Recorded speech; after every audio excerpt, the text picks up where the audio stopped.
So once design phase is complete, we move towards the prototyping of the machine. We just make few samples initially and check it for all the parameters that we have designed for. We test it again. We test it for different condition and all. And once if we find it okay, then it goes for mass manufacturing. Otherwise, it will again go to the design loop, that is starting from the initial design, and then further this loop will keep on happening until we reach a satisfactory design. So this is like the very high level representation of motor design philosophy. So if we talk about the disciplines that are involved here, so first is the electrical discipline. Definitely detailed electromagnetic design has to be performed. This is the very foundation of motor. Then the mechanical discipline, where the mechanical design of motor, not just the casing design, but thermal is also one of the very important aspect. And nowadays thermal has become so important that it is a completely separate stream in mechanical design. Then one very important thing is materials. So generally we don't pay that much attention to materials for industrial application or for domestic application. But if we are designing motor for, say, aerospace application, then this material becomes very important. Then choosing the right material, having to know the material properties at all the operating condition, all these things become very important for motor operation also. Then the another discipline is manufacturing. Once you have completed the design stages, when the motor goes to manufacturing, then not just the motor has evolved over the time, motor manufacturing technology has also evolved over the time. From the very basic, say making the lamination of the motor to winding of the stator, a lot of improvements have happened, a lot of automation has come into picture. So manufacturing also becomes very important part of final mass production of motor, where the quality is important, where the cost is important. It really plays a huge role. Then from the application viewpoint, the application engine, motor application, it's itself in a complete stream in itself, where so there are different types of motor. We have already seen motor comes in various sizes, various power levels. So you have to choose the right motor for the right application. And once everything is done, the motor is operating, data analytics is coming into picture, because with the help of a lot of sensors we can predict. So nowadays this is possible because we are able to capture a lot of data with a lot of sensor, and a lot of data analytics tools are available. So with that you can check on the health of the motor and actually predict the failure of motors, because motors are very important, especially for industrial application. So if any of the motor fails, there is a huge downtime in industry that everyone would like to avoid. So the only way to avoid is keep checking the motors at a regular interval and predict the failure if it has to happen, so that it can be replaced before failure and downtime can be avoided. So that is the reason I have put data analytics here. Then testing, definitely testing and validation of any component that we make, or motor that we make or design, has to be done. So whenever a new motor is designed and prototype, a detailed electrical and mechanical testing is performed to validate whether the motor is as per requirement or not. Now, just to explain this complete design philosophy, I'll take a case study. That is, if you have to design a motor for an EV application, how will this whole process be? So the very first step again is understanding the application. Now, if we see from the electric vehicle viewpoint, the very important requirement for the motor is efficiency. And one thing that we have to notice is most of the industrial or the domestic motors operate at particular operating point, that is at, say, at some 1000 rpm or 2000 rpm. But for a motor which goes into electric vehicle, the motor has to operate on a wide speed range. You just imagine your vehicle, it goes from 0 to some maximum speed 80 or 90 kmph or even more than that. So primarily motor has to drive it. So motor also has to operate from 0 rpm to some maximum rpm, and that too at high efficiency, because for a vehicle where we have a finite source battery as a source of energy, efficiency is very important because it directly impacts your range of the vehicle. Then weight of the motor is also very important because the vehicle has to carry it. It's not a static application where you can keep the motor somewhere. The vehicle has to carry the weight, so it has to be very less weight. Specific power is a term which is defined for power divided by volume of the motor. So it kind of high specific power kind of tells us that the motor is quite light in weight. Low rotor inertia, this is again a very important requirement from vehicle viewpoint, because if your rotor itself has a huge inertia, the response time for the motor will be high. So for you to have a quick acceleration on the vehicle, this is a very critical requirement. Economic, so you can't choose a very high valuable material for the motor, because when we talk about electric vehicle, these are application of masses. It will be in millions and billions in numbers, so that is the reason it has to be very economic. And then less maintenance, no one would like to have maintain it again and again. And last point is actually very important: harsh environment. So vehicles are exposed to different environment condition. It can be high temperature, sometimes it can be very low temperature, depending on geographies. It depends, it varies. Depending on continents it varies.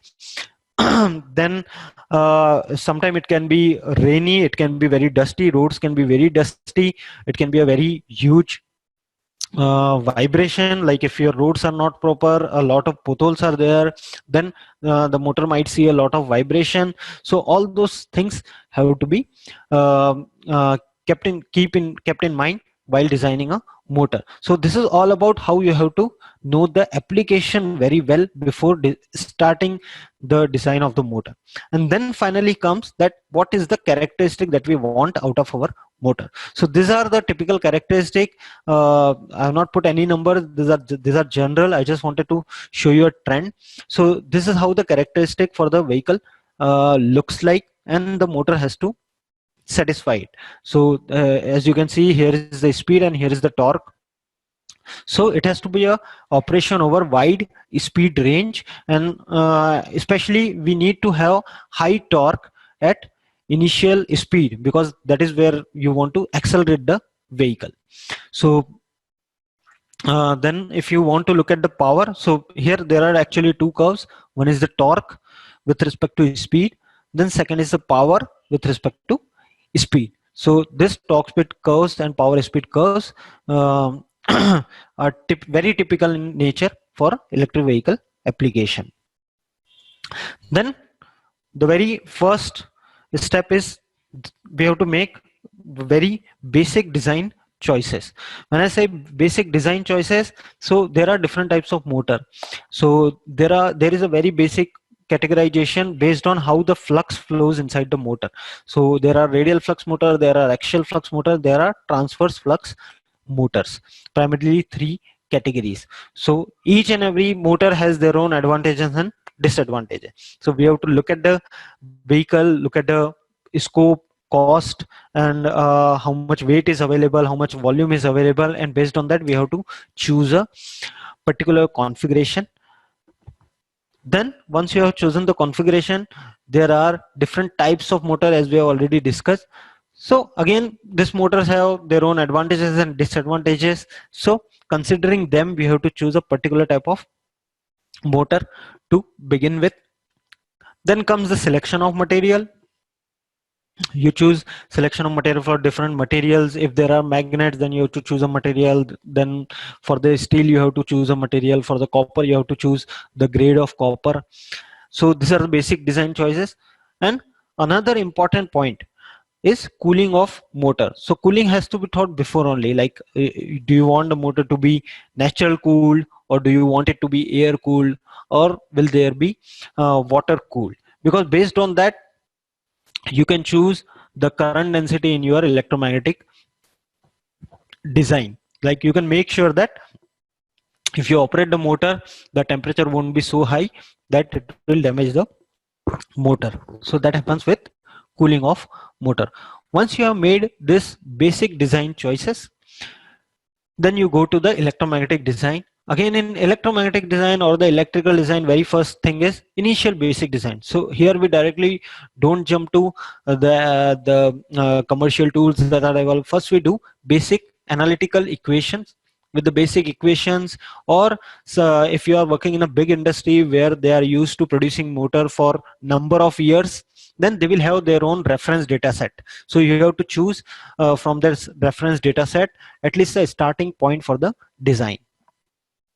So once you have done that, and you have done the basic calculation, again one point I have missed here is the number of pole and number of slot selection. Once you have done those basic calculation, then you can go to the commercial softwares that are there for electromagnetic analysis of motor.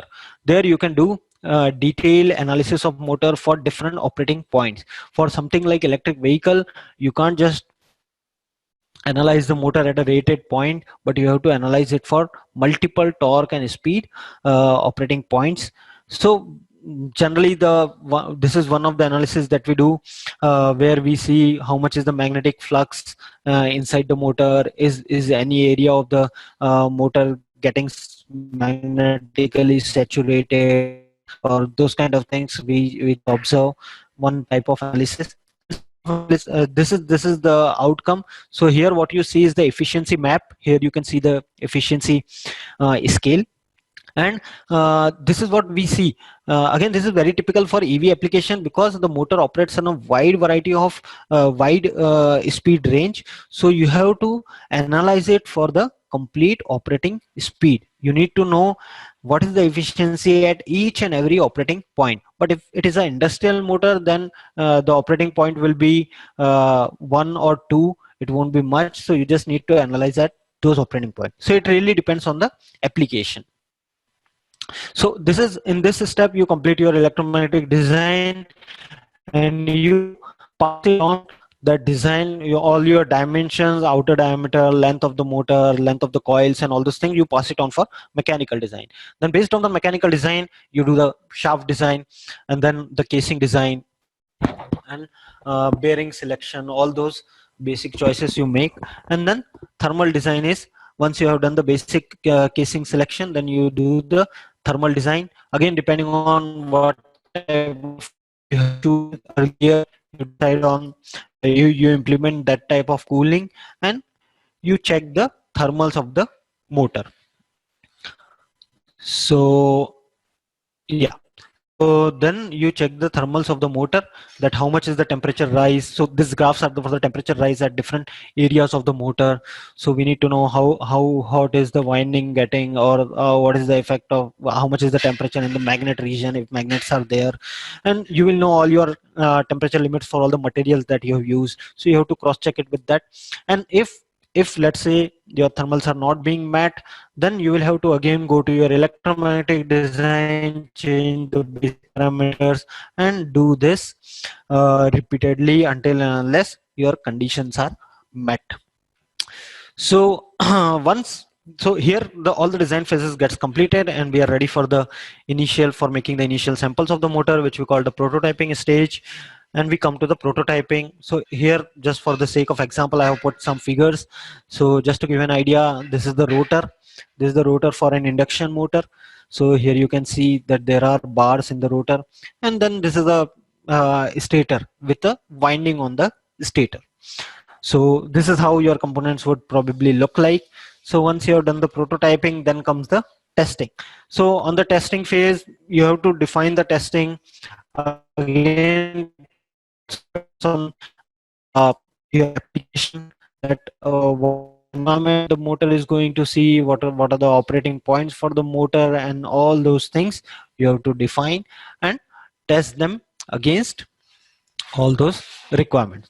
And if your motor is satisfactory, it goes again for the mass production, or again it has to go to the design phase and check where that lag is, or where that missing point is, which has to be met. So this was about the whole design process for the motor design for, say, EV application. So then if we talk about particular roles in the motor industry that people can aspire for, so first is say there is a motor industry, motor company which makes motor for multiple applications, starting from very small motor to very big motors. A company like Siemens or ABB, they have this. Then they have application engineers as the very first point of contact. This application engineers are responsible for customer inquiries. So whatever customer inquiries are there, they are supposed to suggest the suitable motor to them. And then sometimes they are also supposed to, so there will be a standard design for the motor, but if say customer requirement is something different, then the customer, then the present design has to be little bit modified or customized for the customer. It's not a complete redesign, but a little modification, and those things have to be handled by application engineers.